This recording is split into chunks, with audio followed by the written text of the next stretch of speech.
Assalamualaikum warahmatullahi wabarakatuh. Pada kesempatan kali ini saya mengikuti seri Semangat Guru 2 pada tema berpikir kritis untuk menyelesaikan masalah. Ini adalah bagian yang kedua. Oh ya, saya Nita Sunyatin, matematika dari SMA Negeri 1 Kembang, Jepara. Berpikir kritis dan menyelesaikan masalah. Yang selanjutnya yaitu ada critical thinking. Di sini ada problem, ada thinking, kemudian hasilnya adalah ada solution. Jadi harapannya berpikir kritis itu adalah kita menyelesaikan masalah, kemudian kita berpikir bagaimana cara menyelesaikannya, yang akhirnya kita dapat menentukan solusinya.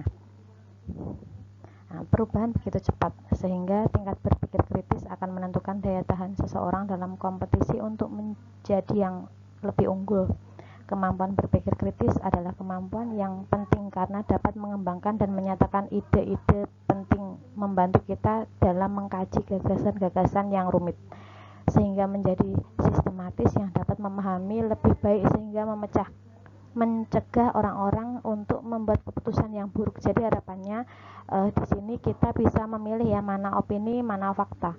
Kemudian hampir setiap orang dalam bidang kehidupan itu memerlukan kemampuan dalam memecahkan masalah, baik dalam kehidupan, dalam mata pelajaran, khususnya di matematika gitu. Jadi memang harus mampu menyelesaikan masalah. Bahkan kesuksesan dalam kehidupan sangat ditentukan oleh kemampuan dalam memecahkan masalah, baik dalam skala besar maupun skala kecil. Pada video ini saya akan menjawab 3 pertanyaan. Ada pertanyaan yang pertama, apa hal baru yang Anda pelajari tentang berpikir kritis dan penyelesaian masalah? Kemudian bagaimana lembar aksi 1 membantu Anda untuk melatih berpikir kritis? Yang ketiga adalah apa tips Anda untuk para pengajar yang menerapkan berpikir kritis? Apa hal baru yang Anda pelajari tentang berpikir kritis dan penyelesaian masalah? Jadi ini saya akan menjawab pertanyaan yang pertama.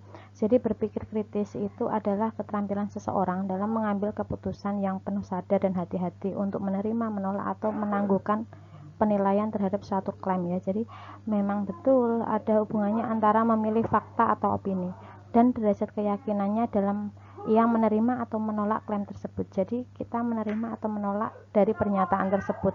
Ada di sini saya lihat ini ada skema critical thinking skill, ada analisis, kemudian dan seterusnya ya, bisa kita lihat sendiri. Di sini ada creativity, problem solving, ada hubungannya dalam penyelesaian masalah seperti itu. Yang selanjutnya adalah hal baru lagi yang saya peroleh adalah tentang pemahaman penyelesaian masalah. Di sini ada identify, kemudian definisi, kemudian kita mengeksplor, kemudian action, kemudian look back. Jadi problem solving itu ada di antara ini ya. Jadi role-nya seperti ini. Kemudian saya juga sekarang memahami bahwa penyelesaian masalah itu memiliki hubungan dengan berpikir kritis. Yang pertama yaitu menyelesaikan suatu masalah dengan tujuan tertentu. Yang kedua menganalisis, menggeneralisasikan, mengorganisasikan ide atau fakta ya, berdasarkan fakta atau informasi yang ada. Dan yang ketiga adalah menarik kesimpulan.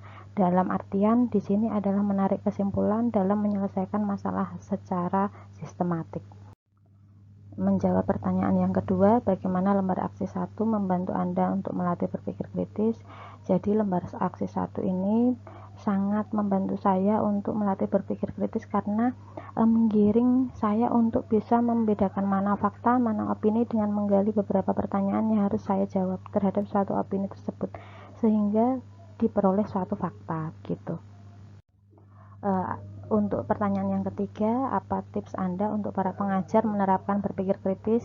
Saya akan memberikan 3 tips. Yang pertama adalah menentukan fakta atau opini, kemudian banyak bertanya, kemudian diskusi. Yang pertama, untuk fakta atau opini adalah orang yang berpikir kritis akan melihat dulu sumber informasinya, selalu bertanya kebenaran informasi itu, jangan mudah percaya gitu ya. Jadi memang mengelompokkan apakah itu opini atau fakta. Yang kedua, untuk banyak bertanya adalah menanyakan sesuatu yang semua orang sudah tahu, bisa memalukan gitu ya. Tetapi kalau memang kita berpikir kritis, akhirnya kita akan memperoleh suatu solusi kreatif sehingga kita bisa menemukan ide-ide baru. Yang ketiga adalah diskusi, membahas sesuatu yang rumit memaksamu untuk berpikir lebih keras sehingga dari diskusi itu kita bisa menerima pendapat orang lain, kemudian kita juga bisa membaca data yang ada, kemudian akhirnya bisa berargumen dengan teman sebaya, kemudian bisa menentukan solusi atau menyimpulkan suatu permasalahan. Jadi bisa diperoleh problem solving itu hasilnya adalah kesimpulan yang sistematis. Sehingga dari video ini saya memperoleh kesimpulan bahwa membuat keputusan itu bisa dilihat dari fakta atau opini, kemudian untuk dapat hasil yang baik bisa memecahkan masalah disertai dengan kemampuan berpikir kritis. Kemampuan berpikir kritis dapat ditumbuhkan dengan mengidentifikasi fakta, opini, bertanya, dan diskusi, yang pada akhirnya adalah berpikir kritis dapat dilatih dengan latihan yang terus-menerus. Jadi memang harus kita gali terus. Yuk kita ikuti seri Semangat Guru 2. Saya ini ada di proses melakukan pembelajaran pada berpikir kritis gitu. Ini pada tahapan yang kedua, saya sudah ada 28% berpikir kritis dan menyelesaikan masalah. Ini ada 6 topik, jadi satu pembahasan ada 6 topik.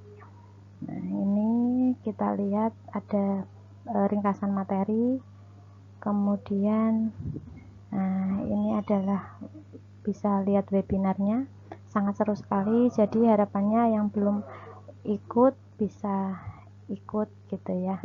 Nah, ini webinar bisa seru sekali. Nah, yuk ikuti program Semangat Guru 2. Terima kasih sudah menonton, semoga videonya bermanfaat.